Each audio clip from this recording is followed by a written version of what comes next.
Hello and welcome to Some of My Friends Read Comics. We've got Vince. Oh, come now. Is that any way to greet the Einstein of evil? We've got Chris. The Hound Supreme. And I'm Kia. Hello, everybody. Welcome to the show. Today we are talking about a comic by Alan Moore. We've talked a little bit about Alan Moore in the past. We've done a few of his comics for the show. We're talking about one that I don't think I've heard people talk about as often. It's a comic called Supreme from the mid-90s. And he took over with issue number 41. So I think before we kind of get into it, we should talk about what Supreme is. It was created for Image Comics, which is at this point like the third big publisher alongside DC and Marvel. And it was created by Rob Liefeld, who I would say many people call the worst artist in the history of comics. Is that accurate? It's not inaccurate. I mean, people have called him that. Yes, you're right. People definitely have called him that. The big weird Captain America boob picture. Yeah, he can't draw feet. Muscly. Yeah, just Google Rob Liefeld, Google image search, or feet. Yeah, he just draws like really awkward anatomy, and everything is big guns, big muscles, that kind of stuff. And he, not really him, but a bunch of people that were kind of in that like 90s style, they started Image Comics together. Like Jim Lee, who else? Todd McFarlane of Batman Year 2 fame. Yeah. Eric Larson of Savage Dragon. And Rob Liefeld, I don't know how to pronounce it anymore. He had co-created like Deadpool. He had co-created Deadpool. Yeah. And worked on was it X-Force, Chris? Was that where his big book was? Cable, lots of pouches, classic 90s art. And he did like Youngblood and, just like 90s comics. And then Youngblood was like his big one for Image Comics, right? Yeah. Yeah. And he was actually the first one to be kicked out of Image Comics. The Supreme, while Alan Moore is writing it, stops being an Image character.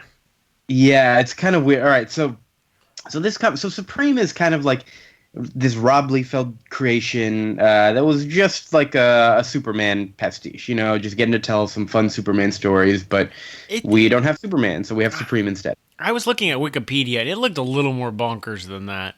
Did he believe he was God, or did he just quote the Bible to justify his actions a lot of the time? Yeah, he was almost very near being a supervillain because he's like a Superman, but with a 90s attitude.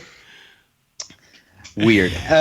So I read for my comics blog that I used to do, I read an issue where he fought Gladiator from Marvel Comics, who is also a Superman ripoff.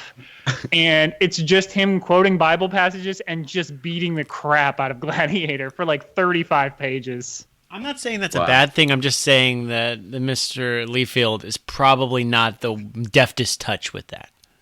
Yeah. So Alan Moore takes over with issue number 41. As Chris mentioned, 2 issues in, I guess Rob Liefeld gets fired from Image, takes the Supreme character with him over to Maximum Comics, a publisher that I have never heard of until I read these. But it's the exact same story, just kind of picks up with the same numbering and everything. So the first story arc that Alan Moore did is called Story of the Year, and it's a big one. It's like 12 issues or something like that. So we are kind of splitting it up into 2 parts. It's our first 2-parter. Oh my gosh, how exciting. So for this one, we just did issues 41 through 48, which is kind of setting up the story. It's a lot of done-in-one issues, so it might be a little weird to talk about, but we're going to try anyways, because why not? It's more like 3 done in one a lot of the time. There's a lot of stories going on in each issue. A lot of stories. Yeah. Well, so let's set it up, because the first issue, everything kind of gets thrown on its head and goes a little crazy. New writer coming in, starts their own kind of story with it. But it seems like, having not read any of the other stuff, he went a little crazier than most writers might, as Alan Moore is wont to do, and kind of set up this idea that every time there is a reboot in this comics universe, it is a completely different version of the character who's got fake memories and The universe is different, and so he meets all these other versions of Supreme that have existed before. Like there's an old man. There's like the first one to find the place. There's a mouse. There's like one of everything. And this is one of those issues that kind of throws you into the deep end, and little by little you kind of learn more about the mystery as it goes on. But it's just so much insanity all at once. I really like this first issue, just not knowing what to expect from this thing. I don't know. What was y'all's impressions of it? So my first impression was this was like me finally getting a chance to read all those weird Super Dickory poster issues, because a lot of Julius Schwartz comics in the, I guess, probably 50s, 60s Superman started with a cover and then asked the writers to write something based off of said cover. So it'd be like, what if the whole world was duplicated only 2 feet to the right? And that's how this issue starts. And I'm like, this is perfect. This is everything I wanted to be. And a lot of these, like a lot of the covers and a lot of the stories seem to have that kind of like starting point, is just weird, bonkers, weird sci-fi things. Like I think this issue mentions Supreme was married to a narwhal princess at one point. It does throw you in the deep end, and then it also throws you in a kind of a vibe of Rick and Morty, like Council of Ricks, where the supremacy is just every single duplicate of Supreme. And so I'm like, I like Rick and Morty. I'm down with this, and it gives more good opportunity to, like, talk about comic history and do something that's actually weirdly not grimdark. And he's not a grimdark writer, but this is like the most optimistic I've read of Moore, other than like Tom Strong. So that's mildly interesting to me.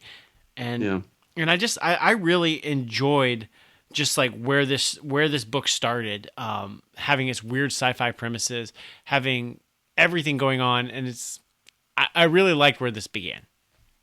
Vince, is Rick and Morty the first time you've ever seen multiple parallel versions of the same character teaming up together? To form a whole society, yes. Okay, fair enough. And Chris, you had read this before. You're the one who recommended it. Why don't I don't want to ask you your first impressions of it, but talk to us about it. Tell us what you love about this thing.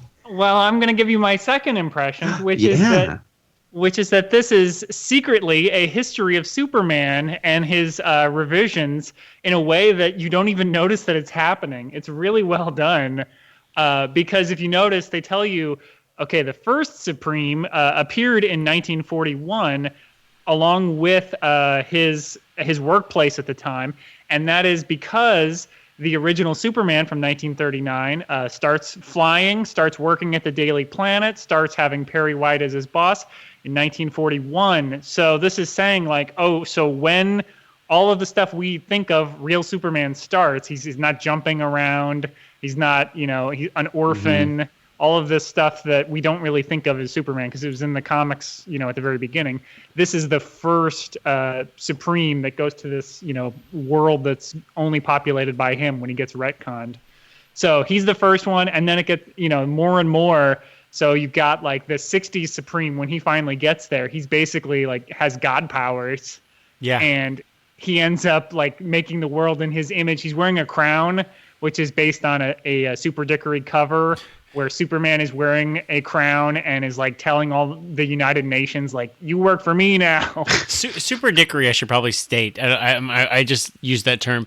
There's a whole website that just put like the weirdest Superman covers up. It's called Super Dickory, where Superman is just a huge asshole on the cover. Like, he's wearing a crown and suddenly he's the king, and you're like, why is Superman being such a jerk? Buy this issue. And they're not like photoshops or anything. These are like actual covers from the time period where they're just like, Superman is an asshole. But why? Learn on the inside, Yes, and usually it is a very complicated scheme where Lois or Perry or someone either suspects that Clark Kent is Superman, or for some reason he can't just do whatever he needs to do.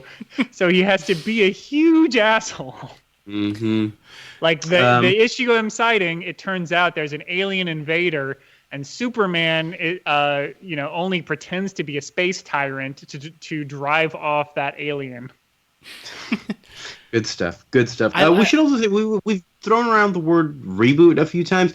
I know we've talked about it a little bit here and there on the show, but reboots and retcons and stuff, that's kind of like the comic way of explaining why Lois Lane isn't a million years old at this point. You know, like they just kind of reset the worlds every now and then. And I always like it when writers try and explain that away, because it is just one of those dumb comic booky things you have to live with, or else your favorite characters would die and you'd never see them again. So I always love seeing the creative ways that writers can figure out how to make all that stuff work, and not a lot of writers more creative than Alan Moore. I really like also how he talks about how he thinks he has amnesia, but really the writer just hasn't written in his backstory yet.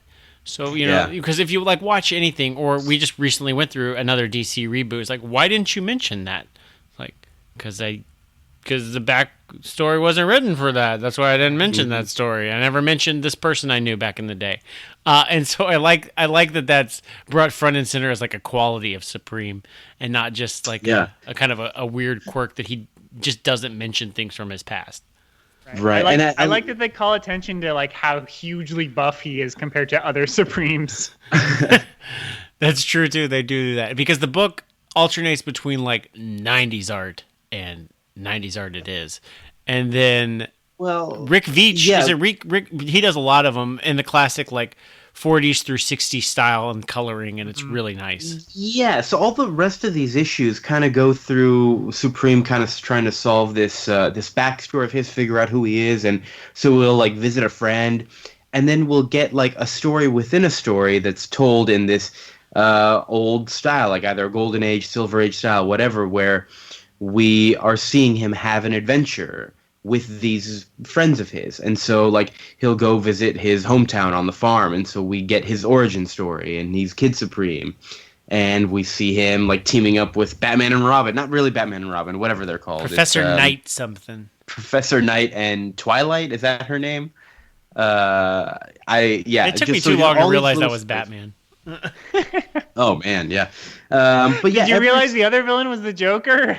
Well, that's when I realized that we're jumping ahead. That issue was cool though, because it was the Batman equivalent and Supreme's villains teaming up. It's like, we can team up and we'll trick them, and that's how we'll beat them. And I'm like, this is great. I love this. It was great. I mean, it was just a really solid Batman and Superman story, where they managed to swap Supreme and Professor Knight's powers. Yeah, so basically Batman suddenly has Superman powers and Superman has Batman's powers. And like, well, now Batman who's really smart, has Superman's powers. But he won't be able to know how to fly, so he'll just trip over himself. And I'm like, that's pretty good. Yeah. And then they put on makeup. They put on makeup to make the people think that they're the other person, so then the bad guys give them their powers back accidentally. Oh man, I love it. So my biggest complaint about this entire run and what we've read so far is that, like, I love this whole style where we kind of see the old stories. I didn't need to see the entire story, because sometimes it goes on and I'm like, okay, these are like really well done. I don't even want to call them parodies of old comics, because they're just done so on the nose. It's just like, wow, it's just right there. And I didn't need to read the whole thing. Like a panel here, a panel there. The covers would have been great. I think one of the issues where they're like reforming the Justice League or the Allies, whatever they call them, we only see a bunch of different covers from their adventures. And I was like, yes, really this is what I wish the stories had been doing the whole time. But then again, at the same time, there's parts where I still love the whole thing. So I don't know. It comes. Yeah, it's kind of. I agree with you. Like. I agree with that. I actually feel the opposite, though. I kind of lost interest in the 90s stuff a little more and liked the past comics a little more, aside from the one where the writer was there and he turned all fractally. Like, that was my favorite of the 90s sequences. Well, there's some, like, a lot of the 90s ones don't have a lot going on, and so that does kind of tell most of the story through this past, and then, like, and here's a quick clue in the modern world. And then I also love Crypto the Super Dog. And one of the issues starts with Crypto I'm just going to use their homage names. Whatever, Dog Supreme. Radar the Hound Supreme. Radar the Hound Supreme. Stopping a bank robbery. Like, oh my God, I love that scene. I'm just like, perfect. More books should start with superpowered dogs fighting human bank robbers. I love it. Mm-hmm. It's really good. I love that he's got in one of the issues, he's kind of trying to figure out what the deal was with his parents. Are they dead? Are they not? And they're like all alive again. And in his sanctum, he's like, no, wait a minute. I thought I just visited your grave. What's going on? That's a Superman and it's thing. his. What's that? That's a Superman thing. Ma and Pa Kent are sometimes dead. Mm-hmm. Sometimes just Pa Kent. Sometimes, yeah. Who knows? But this time around, it's usually Pa Kent now. This time around, they were robots, and he's got a bunch of robots of himself that he uses to help him, like, cover up his secret identity and just help doing with other stuff. And one of them went crazy. Yeah, one of them went crazy and decided it wanted to live and made his own family and started calling the real one a traitor. That was pretty neat. I like that one a lot. We also got an episode where, these villains kind of like send them into different dimensions, and we got an issue that was basically, oh my God, I want to talk about this. Not Brand Ech. No. Whoa, it was just as hard to read. It was like spot on with that style of humor from the 50s and 60s, where it's just loaded with jokes in every panel that are often just not even jokes. It's just like re-saying a name with a stupid rhyme. Yeah. But it was done so perfectly that it made me laugh because it was... Chris, you sound like you disagree, though. Well, I disagree because I thought you were comparing it to the quality of Not Brand Ech. No, absolutely not. It's very clearly a parody of that style, and so it's much more enjoyable to read. I mean, I wouldn't even say that. It's a parody. I mean, and again, this is... I think this comic is working on multiple levels at once, and sometimes this works and sometimes it doesn't. For evidence of that, look at basically every Grant Morrison work you don't like. And he's trying to work at two levels, and it's just not quite there. But this I feel like works pretty well because it's the Justice League or the Justice Society or whatever you want to call it. It's their last mission in 1949, and it's the 50s comics hosts, the Crypt Keeper, and that's what it was. I didn't get that at all. Yeah, and the Old Witch, and I don't know who the third one is. But they're saying like, okay, superheroes are irrelevant now. We're gonna tell sci-fi stories about monsters, and we're gonna tell crime stories, and we're gonna tell parodies like Wally Wood's Super Duper Man, and superheroes are not gonna be in style anymore. So that's what's going on, and like the meta story and all that is. I really liked this issue. This was my favorite issue out of all of them, and I really liked the crime book that you were referencing. I just thought it was really funny because it was like, we got to stop this woman from murdering her. What was it? She had a lover. Let me look at it. Yeah, it's like 19. Gonna murder her husband. A woman's gonna put acid in her husband's bath, and her lover is a corrupt police officer, and her son is a junkie, but her husband is a Klansman. It was like oh my God, this thing was crazy. Yeah, I love that issue, and also just I love the concept of like they're going to meet their supervillains from the future, which I always think is probably a good payoff. If like 3 years later down the line you actually do like pay off and introduce those villains, that's cool. So something that y'all said makes me wonder. I wonder how well this thing works for non-comic fans. If a non-comic fan would enjoy this at all, because it is so not necessarily referential, but does operate on so many levels where there is a deeper appreciation that you get from this thing, just kind of knowing a lot of these styles that it's referencing. I don't know. I would not give this to like a new reader ever at all. I don't know, because if you know that it's about Superman, you kind of know enough about Superman that you're like, oh, okay, these are like jokes. And then some of the like deeper stuff that's going on with it, I think that's, you can come back to it and reread it and get more out of it, which I think is, a good thing in general. It's not like you're reading it and you're just like, ugh, this is bad. Like, I think the story in general is pretty good. It's not, especially towards the beginning, there's a lot of just setup. but it's entertaining setup. You're not just like, well, that was a pointless, kind of storyline. You feel like there's momentum where stuff is happening. You're meeting the Justice League. You're meeting Supergirl, which we haven't mentioned yet.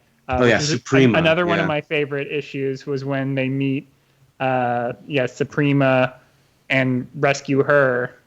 Because that's also when Radar, the Hound Supreme, comes back. And he's got he's been trapped up in space, frozen for a long time. Oh, and all his friends are probably dead. That was sad. Yeah, that part, that's what's so funny to me is that Alan Moore makes this book so funny, and then he can have these moments that are so weirdly affecting, like when the dog says, this is just the quote, 30 years. All the dogs I know must be dead.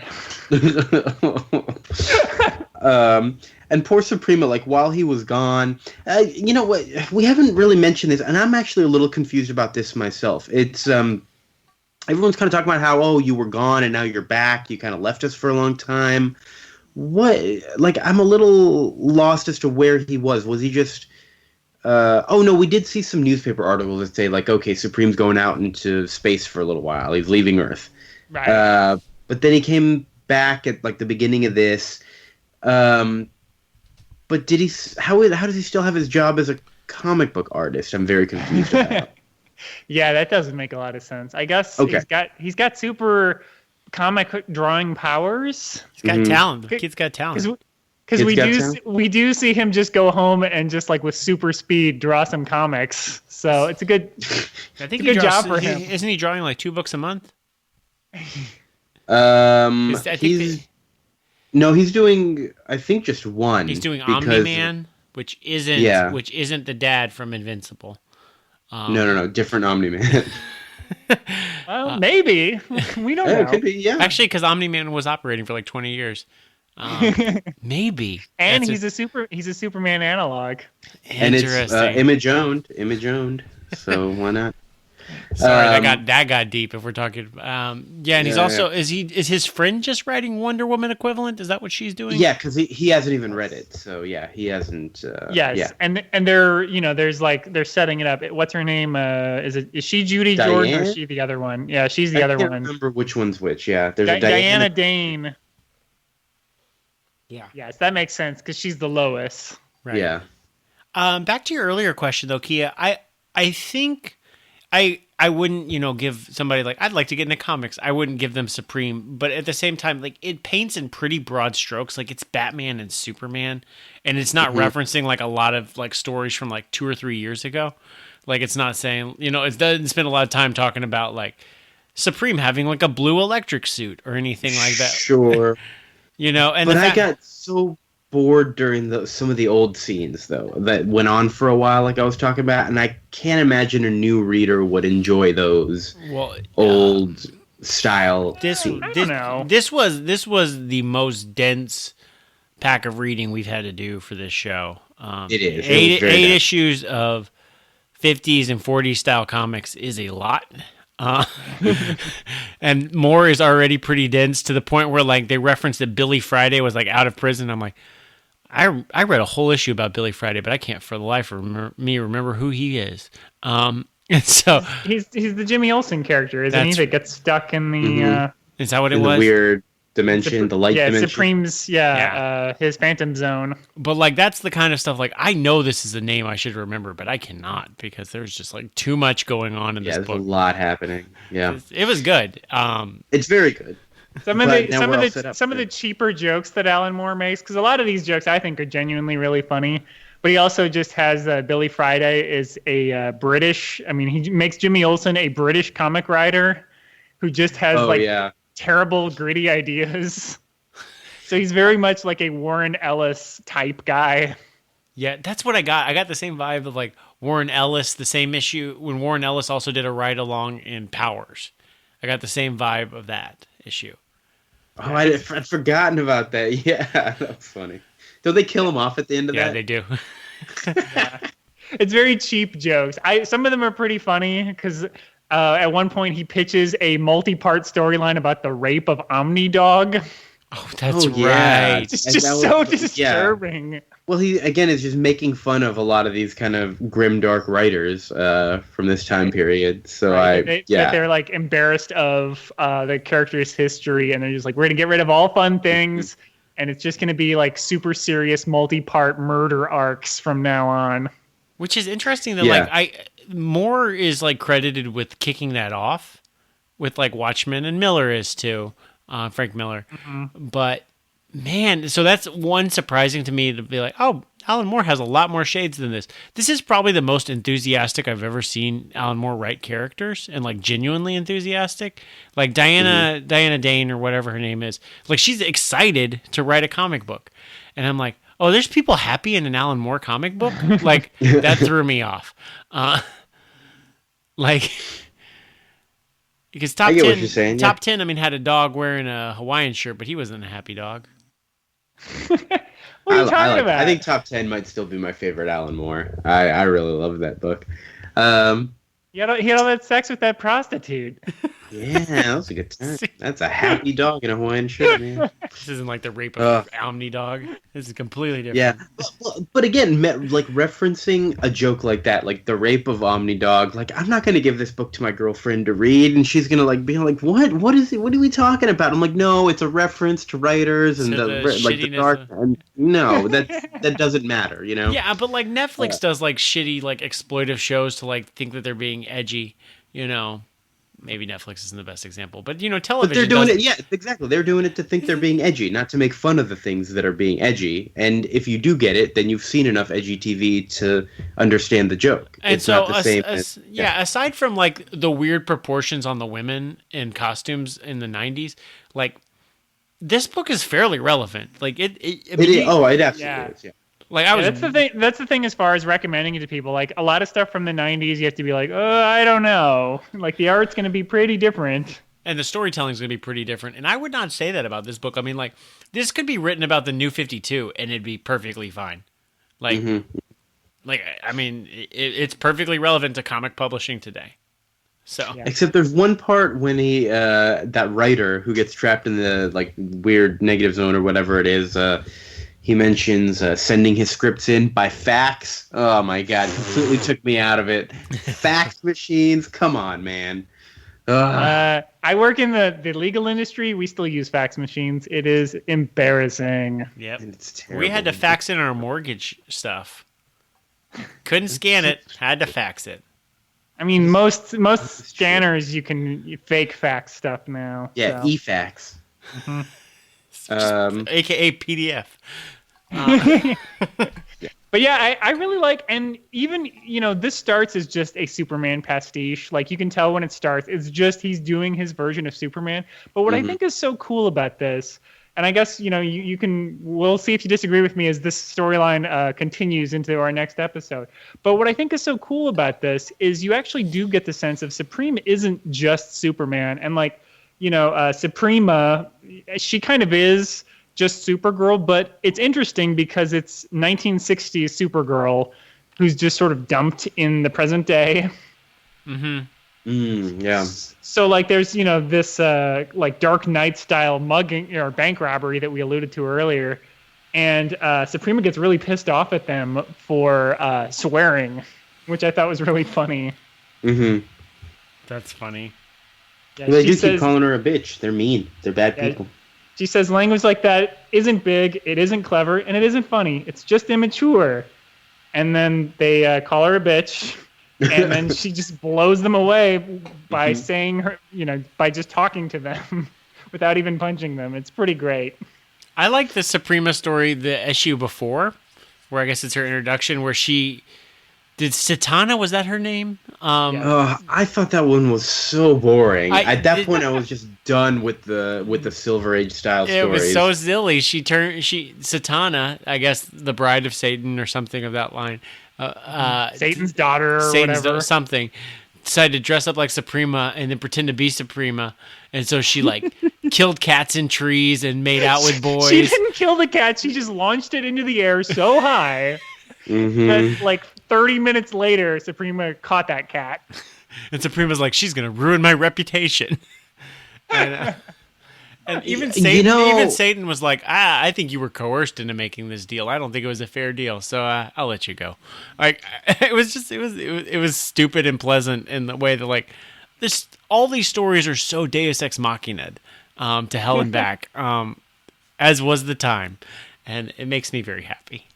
Yeah, I do love that ending because that's where the devil can't tell which one is Satana, and then the real Suprema saves the cat. And that's how. Oh, and that's how we can tell. Only a goody two shoes like her would save that, stupid cat and locks up the other one. I think I would have liked those kinds of sequences a lot more if I hadn't read these all at once. If I had spread them out a little bit. Dude, it was hard. And again, hard. because these are such dense issues that I think they would be really, really satisfying to read month to month. Mm-hmm. But yeah, trying to read these all at once was. It did start to feel like a slog a little bit for me. And I don't want to imply that I didn't like these because I did really, really like them. I'm excited to keep reading these and to finish it off. But yeah, it's so dense that I'm going to have to kind of try and space out these last ones a little bit more before we get to the second half of the episode. Because, man, it was a lot. I agree with you. I had to read the last 4 issues like in the last 2 days, and it was hard to get through that second issue. It's like one of those things where you like binge watch something that's really dense, and like I can't do 2 issues of this in one night. Like it's too much. Mm-hmm. I totally agree with you. It starts losing the nuances and the weird quirks because they kind of like wash over you. I totally agree with you, Kia. It was hard to read all of them at once, but that's kind of typical of more books, anyways.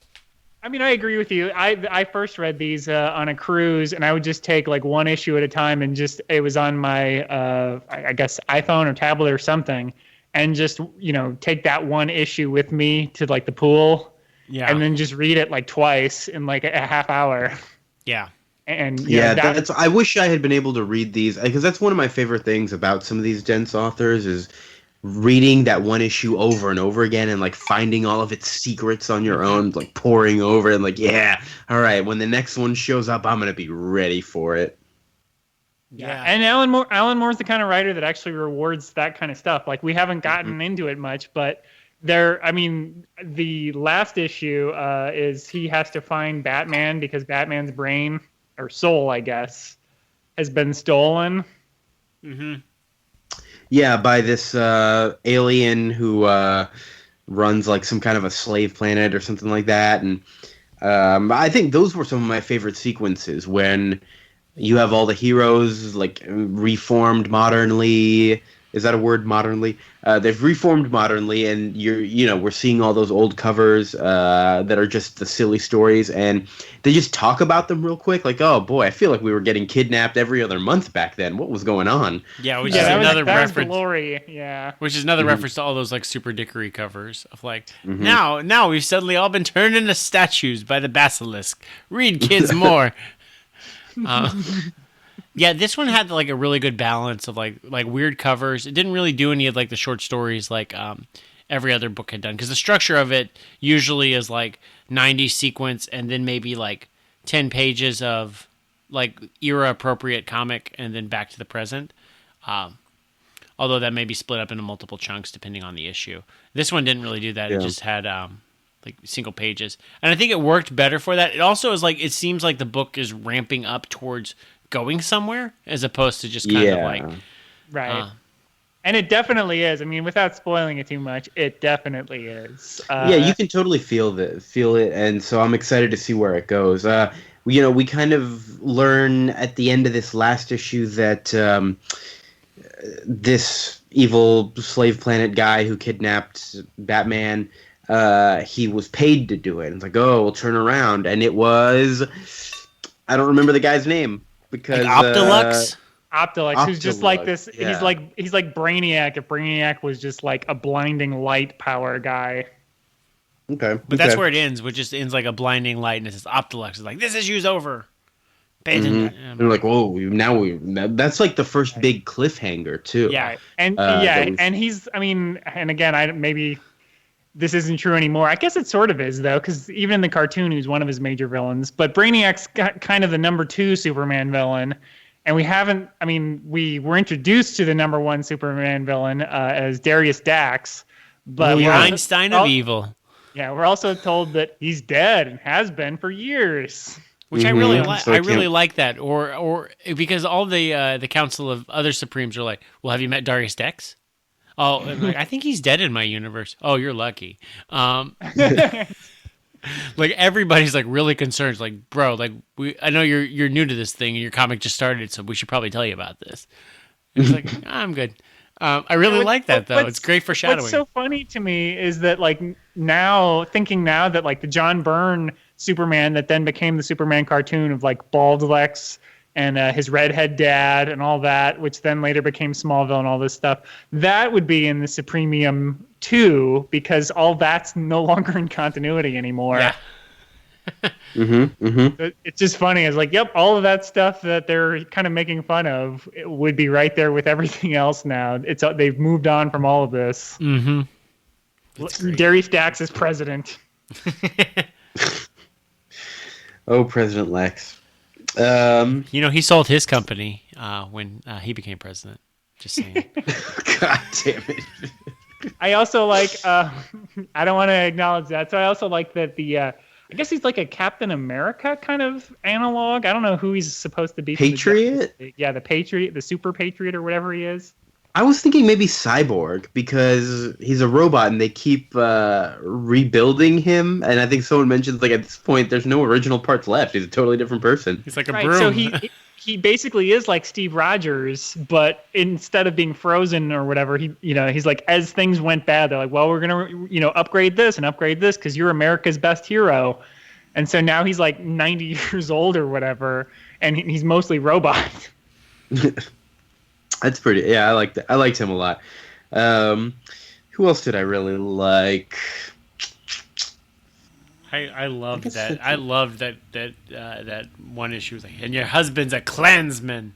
That's my favorite. That's my favorite part of the whole book. I love that. And it was so silly. And the Darius Dax I love was good. the quality of those the Crypt Keeper and the other guys' puns were so bad. Yeah, they were. Those puns were great. I love those puns a lot. Like, what do you think now of the American Scream? Scream.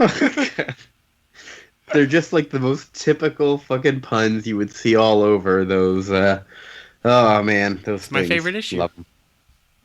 Yep. So I think we've kind of like not really much of a satisfying close to this episode because we're gonna continue this on to the next one. Gosh, we've never done one of these. I don't know. How do we do a cliffhanger ending, guys? What do we do? Did we just end? Oh God! Oh no! I've fallen out the window. This is terrible. We're gonna reboot everything. The next episode, we're gonna have Kia 2.0. Oh shit! I do love that. Like I was reading about it, and it's like Rob Liefeld was like, "Hey, Alan Moore, you're a really big famous comic artist. Can you write my character?" And Alan Moore's like, "Sure, but I'm not going to use anything of what you've written at all." He did completely change everything. Like it's like offensive to me that they have to put created by Rob Liefeld on every cover of this because I feel like he didn't do jack shit with like regards to the quality of this. And I do appreciate it's more than he had to do because in that first issue where they're in the little Supreme verse, he does have Lady Supreme or whatever her name is, like wave so long, who has a ridiculous outfit. And she's like, "So long, Supreme, I'm going to live here now." And it's really him just being like, "Well, I'm not using this character at all, so we're saying she never existed." And it's so weird because like in any other comics like world today, you wouldn't start this with issue 41. Oh, absolutely not. You would completely reboot it with a brand new number one. Like, hey, Alan Moore's taken over. Everyone get pumped. It's Supreme Story of the Year number 1, not Supreme number 41 that happens to be something about Story of the Year, right? Yeah, because I'm like the third most important Rob Liefeld Image comic. Yeah, like this. Oh God, like I was reading comics around this time, like just walking into a store. There's no way I would have picked this up. No way, ever. Why would I? I didn't have the internet. I didn't know who Alan Moore was. Ugh, yeah. Well, probably not in 1994 or 5, whenever this came out. I guess actually it was 96, I think. Yeah, 96. But by like 98, 99, I read Watchmen way too young in like 8th grade. Oh, wow. So that Yeah, would it's have a little been, young. yeah. There's a lot of adult themes there where I was like, whoa, Yep. this is inappropriate. I need an adult. So, did you guys read the Escapist comic book, like in the mid 2000s? I never did, no. Because this reminded me a lot of that, and obviously this came afterwards. But The Escapist was based off of the book The Amazing Adventures of Cavalier and Clay, which was a kind of like a pseudo analog for like a Joe Simon and Jack Kirby and Jerry Siegel kind of creators of like a superhero in the 30s and 40s. And that whole comic was just different. It was an anthology of just different stories that the Escapist had existed as a character from the 30s onward. So like each issue was like 96 pages, and they'd have like, stories from like the 40s, the 70s, a manga issue of the Escapist, like all in it. And so this kind of gave me that same kind of like vibe of just seeing different eras of the same character throughout history, if they had a different publication history. And I really enjoyed that for this, and it kind of made me want to go read The Escapist. So if you like Supreme, you might like The Escapist. I agree. Although the art is, I think, more hit or miss with The Escapist. Oh, yeah. So there's some good ones, but some's really bad. Escapist is good in concept. I don't know if it's great in execution. I will say that a lot of the time while I was reading this, I was reminded of The Sentry, which is a Marvel comic. That is another kind of, Superman take, but also sort of, I used to exist in the past, and here are some of my old comics. And especially, again, a lot of times when the old Silver Age style stories were going on and on, I was longing for The Sentry because I thought they did that kind of back and forth perfectly. And I gotta say, right now, I still like The Sentry overall more. But then again, that's like a self-contained quick 5 issues or 6 issues or whatever it was. And so, maybe by the end of this, I'll like this more. But yeah, Sentry for me is kind of like this style, but done a little neater, a little cleaner. Probably not as creative and not as much fun. Like Alan Moore's attention to detail is just unmatched anywhere. But overall story, I like where it went with The Sentry. So yeah, just figured I'd throw that out there. Well, and I guess remember who's who for the next 4 parts of the story. It's kind of important. You've got Supreme, his #1 robot. You've got Judy Jordan, and who's old now, right? Yes. And who else is important? She's got a grandniece or whatever. Then who drew that picture for him, right? And you got the Justice League, who it's not worth remembering their names. And then you've got his, maybe it's not till the next story arc, but he's got his Phantom Zone of all the villains that he keeps in his own, on his own satellite there. Yeah, that mirror world thing where that was really cool. Seeing all those people speaking in mirrors, like threatening him, like, I'm fucking kill you, let me out. Yeah, it's pretty great, and you can sort of figure out who's who. There's like a Bizarro kind of character, and there's different kind of Superman type villains that are all trapped in there. And then of course, what's his name gets trapped in there too, the Jimmy Olsen character. But yeah, I think the next part we'll see. We'll have a better view of this. I mean, obviously, I really like this a lot. I think it works so well as like a light, fun book. And then like that it's secretly like a kind of a critique, but it's also just kind of like a love letter, honestly, to like 60s Superman comics. Like I think that's what Alan Moore seems to really miss about comics. Yeah, it's just these kind of fun, silly things happening.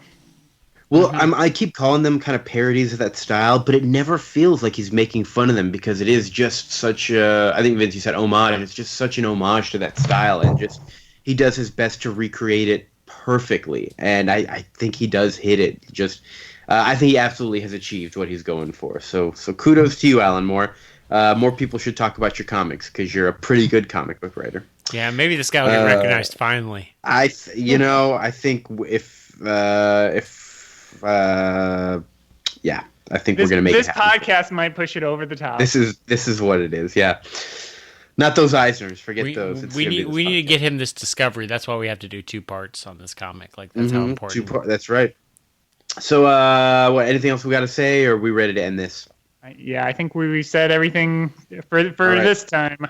Oh my God! What is that big blinding light coming at us? It's Find out. My hair is turning white. No, I'm only 32. Bye. Love you. See you next time.